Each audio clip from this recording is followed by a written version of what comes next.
தெரியுது வேறண்டு எங்கட படம் எங்கட படம் ஆட்டா படம்னு சொல்லித்தானே சிந்திக்கிறீங்க. தொடர்ந்து பாருங்க, காணொலியை முழுமையாக பாருங்க. இந்த படம் யாருன்னு சொல்லி உங்களுக்கு புரியும். திருக்குட நீராட்டுக்கு கோபுரத்துக்கு மேலே ரெண்டு கொண்டு தொலைபேசியை பிடிச்சு கொண்டு நிற்கிறார் தானே, இவர் தான் அந்த படம். தெரியுமோ?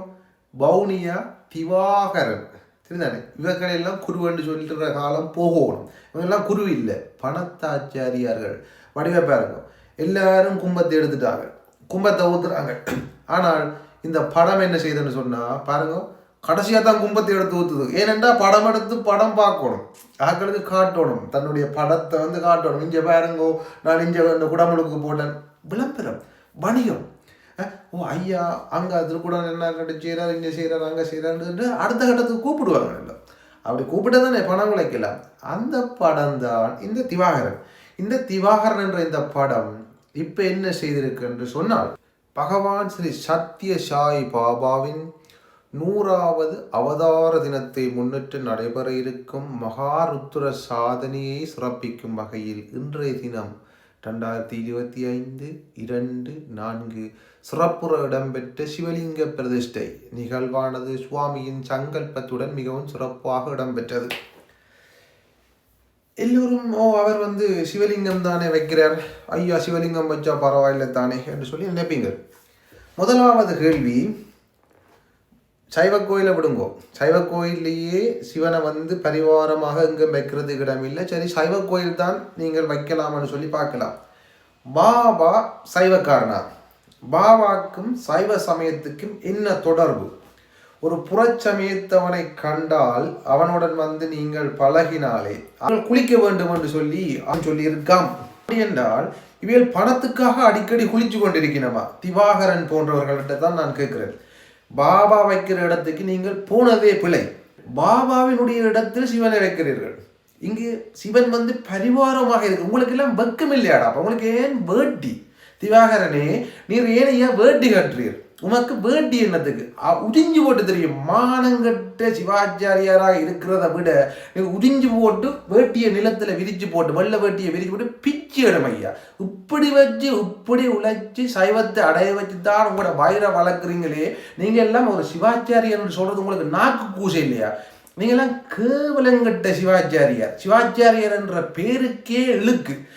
ஒருவன் பிழையான முறையில் பிழையானதை செய்கிறான் என்று சொன்னால், திவாகரன் அவர்களே, நீர் போய் சொல்ல வேணும், இது புல இந்த இடத்துக்கு நான் வரமாட்டேன் என்று சொல்லி. பணத்துக்காக இதை செய்கிறீரே, நாளைக்கு பணத்துக்காக நீர் என்னென்னலாம் செய்வீர்கள் நினைக்கும் பொழுது இப்படியான ஆட்களை வச்சு சைவ சமயத்தில் நீங்கள் எல்லாம் இருந்தடா. அப்போ என்ன செய்ய போறீங்க? நீங்கள் எல்லாம் சிவாச்சாரியார், உங்களுக்கு பேர் சிவாச்சாரியார், நீங்கள் எல்லாம் பணத்தாச்சாரியார், குரலி கூத்தாடுவியல். இப்போ பாபாச்சாரியாராக மாறுறீங்க. நீங்கள் எல்லாம் ஒரு பச்சோந்தியல். உங்களுக்கு பணம் எங்கே வருதோ அதுக்கேற்ற மாதிரி மாறிக்கொண்டிருக்கிறார்கள். நீங்கள் உங்களை மாதிரியான கீழ்நிலையாக இருக்கிற இப்படியான சிவாச்சாரியார் என்னும் வேடத்தை போட்டு கொண்டிருக்கிற ஒரு ஆட்களால் தான் இந்த சைவ சமயம் என்ற பெயர் மழுங்கி, சைவ சமயத்தின் வழிபாட்டு முறைகள் எல்லாம் மழுங்கி, ஆக்கள் பக்தி தலை குனிஞ்சு சமயத்தை நகைச்சி சமயத்தை விட்டு புற சமயங்களுக்கு மாறதுக்கு காரணம் ஒன்றுமில்லை. சமய தலைவர் என்று சொல்லி அந்த இடத்துல சமயத்தின் குரு என்று சொல்லி மக்களை பேய்காட்டி கொண்டு பணத்துக்கு வைத்த பலத்தை கொண்டு இப்படி இருக்கிறீங்களே, நீங்க தான் காரணம். இந்த சமய மாற்றம் மத மாற்றம் என்று சொல்லி எல்லோரும் விட்டுட்டு போறதுக்கு காரணம் வேறு ஒரு தரம் இல்லையாடாப்பா. இல்லாத ஒன்றை கொண்டு புகுத்துறதுக்கு பக்கம் இல்லா போய் அந்த இடத்த நிற்கிறீங்களே, உங்களுக்கு ஒரு அறிவு இல்லையா? இந்த வீட்டுக்காரன் இடத்துல ஒருதன் அடிச்சு பிடிப்பானா மாறண்டு தெரியாதவன், நீங்க சொந்த வீட்டுக்காரனுக்கு பக்கத்துல வீட்டுக்கு பக்கத்துல 10 இறக்கி போட்டு 10 இருந்தீங்களா? இப்ப புரியாதவர்களுக்கு புரியுமான்னு நினைக்கிறேன். ஒரு வீட்டுக்கு உரிமையான இடத்துல நீங்கள் அவனை உள்ளுக்கு போகக்கூடாது, அறைக்குள்ள இருத்தாம அவன் தான் அந்த வீட்டின் தலைவனா இருக்க வேண்டிய தலைவனை கொண்டு போய் நீங்க 10 இறக்கி போட்டு படுத்துறேன்னு சொல்றீங்களே, உங்களுக்கு எல்லாம் ஒரு வெக்கம் இல்லையா? நீங்க எல்லாம் ஒரு சமயத்தின் குரு. ஏன்னாடாப்பா நீங்கள் எல்லாம் இருக்கிறீங்க வெக்கம் கட்டவங்களே. நீங்கள் எல்லாம் ஒரு குருவென்று சொல்றதுக்கு வெக்கம் இல்லையா? உண்மையிலே இந்த இப்போ கதைங்களாகும் ஆரண்டால் அமைப்புகள், சங்கங்கள், சைவ பெரிய சபைகள், அதுகள் இதுகள், குருமார் ஒன்றியங்கள், நீங்கள் எல்லாம் இதுகளுக்கு வாயை துறக்க மாட்டீங்க. வாயிலெல்லாம் இழுத்து மூடிக்கொண்டு இருப்பீங்க வெக்கம் கட்ட வயல்களே. பாபா சிவனை வழிபட்டதுக்கு எங்காவது ஒரு சான்று இருக்கா? இல்லை. சிவனுக்கும் பாபாக்கும் தொடர்பு இல்லை. வாயால் நீங்கள் சிவனுடைய அவதாரம் சிவதாரம் சொல்லி பேக்காட்டி சைவ சமயத்தின் குருவன்னு சொல்லிக்கொண்டு கீழ்நிலைப்படுத்துறீங்களே, வெக்கம் கெட்டவங்களே. கொஞ்சமாவது அறிவார்த்த ஆக்களா இருங்கடாப்பா. இனியாவது மாறுங்கோ. திவாகரன் மாதிரி மற்ற குருமார் நீங்களாவது ஒழுங்கா வந்து இருங்கப்பா. பணத்துக்காக பலதையும் செய்வாங்கன்றதை வந்து அவங்களே செய்து காட்டியிருக்கிறாங்க. ஒரு சிவபரத்துவம் இல்லாத இடத்துல போய் நிற்கிறாங்க. பாபா வழிபாட்டை வேணுமெண்டா செய்கிறாக்க நீங்கள் தனியை கொண்டு வச்சு செய்யுங்கோ. அதுக்குள்ள வந்து சிவலிங்கத்தை கொண்டு என்னத்துக்கு ஓடுறீர்கள்? உங்களுக்கு பாபா வழிபாடு செய்கிற உங்களுக்கு அறிவு இல்லையா? நீங்கள் சிவலிங்கத்துக்கும் பாபாக்கும் என்னப்பா தொடர்பு இருக்குது? நீங்கள் பாபாவை என்னதோட கலக்குறீங்கள். நீங்கள் கொண்டு வந்து தேனுக்குள்ள வந்து தண்ணி விடுற மாதிரியான வேலையை தான் நீங்கள் பார்க்குறீங்க. இப்படியெல்லாம் செய்யாதேங்கோ. வழிபாட்டு முறையாக செய்கிறதுக்கு விடுங்கோ. சைவ சமய முறையை குழப்பாதேங்கோ.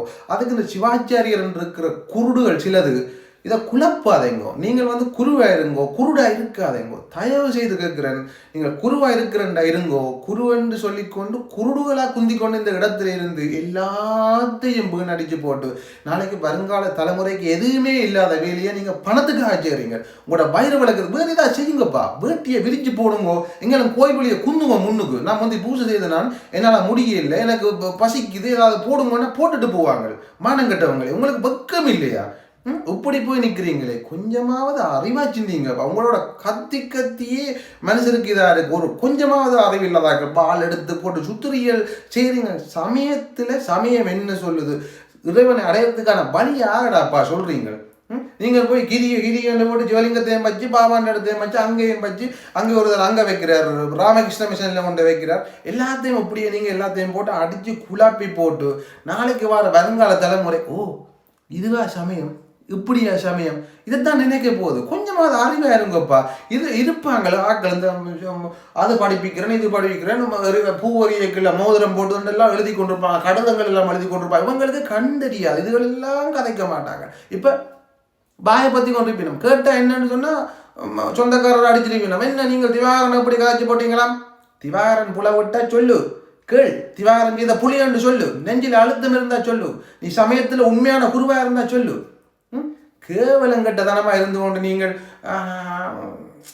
அவன் தானே எங்கடபடியன் தானே ஏதோ செய்கிறான் வருதுன்னுட்டு இருந்தீங்கன்னா நீங்களும் ஒரு கேவலமான பிறப்புகள். நீங்கள் என்னத்துக்கு பிறந்தனீங்கன்னு சொல்லி சிந்திக்க வேண்டிய கட்டத்தில் தான் பெறும்.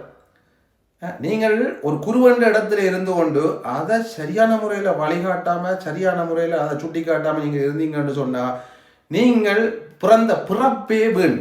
மற்றவன்ற பிறப்புடன் விளையாடுகிறீர்கள். மற்றவன்ற பிறப்பை வந்து நீங்கள் பிறப்பை அறுப்பதற்கு வழியை காட்டாமல் நீங்கள் மற்றவனுடைய பிறப்பை வந்து பிழையான முறையில் வழிகாட்டுறீங்க. இப்படி இருக்காதீங்கோ. இது பிழை, இது பிழை, இது பிழை. இதை தயவு செய்து மக்களே புரிஞ்சு கொள்ளுங்கள், குருமார்களே நீங்களும் புரிஞ்சு கொள்ளுங்கள். பிழையான முறையில் சைவ சமயத்தை தாண்டி, அதாவது நீங்கள் பார்த்தீங்கன்னா சைவ சமயத்தின் மூலம் உழைக்க வேணும், சைவ சமயத்தின் மூலம் கிரியை செய்ய வேணும். ஆனால் நீங்கள் சைவ சமயத்தின் குரு என்று சொல்றதுக்கு பிள்ளை அவத்துக்காரன் சொல்ற அவருக்காக மட்டக்களப்பு தானே சைவ குருமார்ட்ட கோட்டை. அப்போ நீ எல்லாம் யாரடாப்பா? நீ சைவ குரு இல்லாமல் நீ யார்? கேட்டால் இந்து குரு, ஆனால் செய்கிறதெல்லாம் சைவ சமய பூஜை.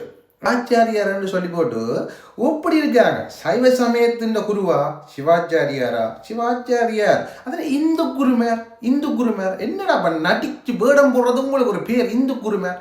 நீங்கள் எல்லாம் சைவ சமயத்தில் இருக்கிறீர்கள், சைவ சமய சிவதிக்கு பெற்றிருக்கிறீர்கள், சைவ சமய முறைப்படி ஆச்சாரியார் அவசியம் எடுத்துருக்கிறீங்க. மறக்கக்கூடாது. கல்லர் மாதிரி ஒவ்வொரு பச்சுவந்தி மாதிரி ஒவ்வொரு வேடம் போட்டுக்கொண்டு இந்து குருமார்ன்ற பேரை மட்டும் வச்சா எல்லா வேடமும் போடலாம்ன்ற ஒரு நினைப்பு. நீங்கள் உண்மையை சொல்லுங்க. உங்களால் வந்து இருக்கிற மற்ற குருமார் கூட கவலைப்படுவினும். என்னடா இவன் ஒருத்தன் இப்படியான கேவலமான வேலை பார்த்துட்டான்னு சொல்லி கவலைப்படும். என்ன செய்யறது? திவாகரன் அப்படி இப்படி தெரிஞ்சு கடைசியா வாக்கு முன்னுக்கு போய் நின்று இப்படி செய்து நிற்கிறான். சிந்திச்சு செயல்படுங்க. வருங்காலமாவது நல்லா வரட்டும், வருங்கால தலைமுறையாவது நல்லா வரட்டும். அதுக்கு வழியை வையுங்கப்பா. நீங்கள் இப்போ பணத்தை சேர்த்து நீங்கள் பணத்தில் வந்து நல்லா வரலாம். நீங்கள் எத்தனை புறவிகளை வந்து நீங்கள் புறவியல் இதோட விளையாடுறீங்களோ உங்களோட தலைமுறையை பற்றியும் சிந்திங்கோ. அவ்வளோ உங்களோட தலைமுறைக்கு வரும். இந்த குடிச்சு போட்டு திரிகிற ஐயர்மார், பொம்பளை சேட்டை ஒரு ஐயர்மார், பூசியன்னு சொல்லி போட்டு நடுவில் கத்தியை வச்சு போட்டு மேலே துணியால மூடி போட்டு நெய்வேத்தியம்னு சொல்லி போட்டு திரிகிற ஐயர்மார், தேர் முட்டிக்கு குடிச்சு போட்டு திருவிழாவுக்கு போட்டு குடிச்சு போட்டாய் எல்லா சான்றுகளும் இருக்கு. சரியா? ஒழுங்கா இருங்கோ. ஒழுங்கா இல்லாட்டி நான் சொன்னால் ஆருக்கு விளங்கி இருக்கும். அவ்வளவு பேரையும் படிப்படியாக வெளியிடுவேன். சரிதானே? நாளைக்கு நீங்கள் ஏன்னா நான் ஒரு தரையும் தனியே தண்டே இல்லை, நீங்கள் பொது மனித வாழ்க்கையில் வந்திருந்து விளையாடுறீங்க. இது எங்களோட சமயம், இது பொதுவான விடயம். இந்த விடயத்துக்கு நீங்கள் சொல்லி வந்தால் நீங்கள் அதுக்கேற்ற ஒழுக்கத்தை நீங்கள் காத்துத்தான் ஆக ஓடும். நான் வந்து தனி மனிதன் சொன்னால் போடாப்பா வீட்டே இரு வெளியில் வராத வீட்டே இரு, வீட்டுக்குள்ளே தான் இருந்தாலும் செய்யும். ஒரு தரம் வீட்டுக்குள்ளே தான் கதைக்க போகிறது இல்லை. குருவண்டு இருந்தவோட நீ பொது இடத்துல பொதுவியில் பார்த்தீங்கன்னா காய்ச்சித்தான் ஆகும். சரிதானே? குருவண்டு சொல்லுன்ற பெயரில் இருக்கிறவன் என்ன வந்து கும்மாளம் அடித்தாலும் வரும். சரிதானே? பல சான்றுகள் இருக்கு. மானம் கெடுக்கக்கூடாது பாவங்கள் என்று தான் சில பேர் எதண்டு இல்லை. சில பேர் திவாகரனு கூட பல இடத்துல வாய் வைக்க இல்லை. ஆனால் திவாகரன் மீண்டும் மீண்டும் மீண்டும் குரலிகத்திலிருந்து குரங்காட்டத்திலிருந்து எல்லாமே செய்து கொண்டு இந்த நிலையில் வந்திருக்கிறார். இப்போ சிவாய நம. சரி உறவுகளே, புரிஞ்சிருக்குமென்று நினைக்கிறேன். சமயத்தை வீணடிப்பவங்களை கண்டால் கவனமாயிருங்கோ. இந்த சாய்பாபா கூட்டங்களும் புரிஞ்சு கொள்ளுங்கோ. நீங்கள் உங்களோட வழிபாட்டை நீங்கள் செய்யுங்கோ. சிவலிங்கத்தை கொண்டு வந்து வைக்கிறது, பிள்ளையாரை கொண்டு வந்து வைக்கிறது சொருகாதீங்க. இதுக்குள்ள கொண்டு வந்து கலக்காதீங்க. யாருன்னு தெரியாத ஒரு அப்பு இங்கே இருக்கிற அப்புவை கொண்டு வந்து வச்சு நீங்கள் எங்களோட சமய வழிபாட்டு பொருட்கள், எங்களோட வழிபாட்டு முறைகள், எங்களோட வழிபாட்டு தெய்வங்கள் எல்லாத்தையும் கொண்டு அதுக்குள்ளே ஓட்டி போட்டு அது ஒரு சமயமாக நீங்கள் கூலாம்பால வேலை பார்க்காதீங்க. உங்களுக்கு பிள்ளையாரை கும்பிட விருப்பமா? பிள்ளையார் கோயிலுக்கு போங்க. சிவனை கும்பிட விருப்பமா? தடையில்லை, சிவன் கோயிலுக்கு வாங்கோ. பாபா கும்பிடுறதா வச்சு கொண்டு இருந்து கும்பிடுங்க. அதுக்குள்ள கொண்டு போய் இதை ஓட்டாதீங்க. இதை கொண்டு ஓட்டுறதுக்கு எங்களோட சிவாச்சாரியர் இருக்கிற நீங்கள் துணை போவாதீங்க. சரிதானே? அப்படி போனீங்கன்னு சொன்னால் உங்களோட பிறப்பே ஒரு கேவலமான பிறப்பு. எங்களோட சமயத்தை வந்து கெடுத்து கொண்டிருக்கிறவன் வந்து உண்மையே அந்த இடத்துல இருந்து கொண்டு ஒரு இடத்துல பொறுப்பாக இருக்கிறவன் அதை பொறுப்பாக செய்யலைன்னு சொன்னால் அவன் ஒரு கேவலமான பிறவிதான். அல்லாட்டி அந்த இடத்த விட்டுட்டு போகணும். அப்படி இல்லை, நீங்கள் கேவலமான பிறவிதான்னு சொல்லி நீங்கள் நினைச்சா தாராளமாக செய்யுங்க. திவாகரன் உங்களுக்கு இது கடைசியும் முதலுமாக இருக்க வேணும். நீங்கள் உங்களுடைய மரியாதை மதிப்பை வந்து படிப்படியாக இழக்கிறதுக்கு தொடங்கி இருக்கிறீங்கன்னு நினைக்கிறேன். ஒழுக்கமாக இருங்கோ, ஒழுங்காக இருங்கோ, அல்லது படிப்படியாக சிவாய நம. நன்றி.